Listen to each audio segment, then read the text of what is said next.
Pampelišky, první výlet venku. Museli jsme jí nalákat na proso, aby se nebála. A teď to tady prozkoumává. Viď, Sofí? Prozkoumává tady svoje okolí. No, bála se, viď? A Sofí se nám jde ukázat, viď?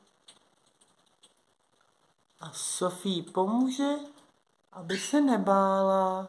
Všechno jí to tady ukáže, Pampeliško, viď? Poprvé venku.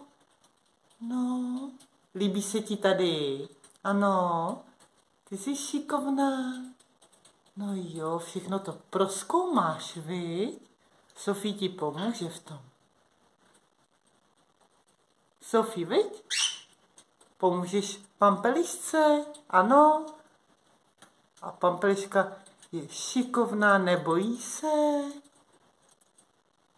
Nebojí se, viď? Ahoj, Sofí.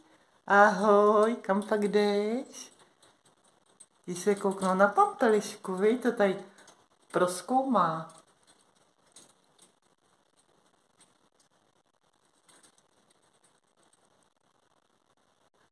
Teď koukají oba dva na mě. Ahoj, ty kluku, kam pak jdeš? Ahoj, Pampeliško. Ty jdeš takhle za mnou? Ty jsi šikulka, viď?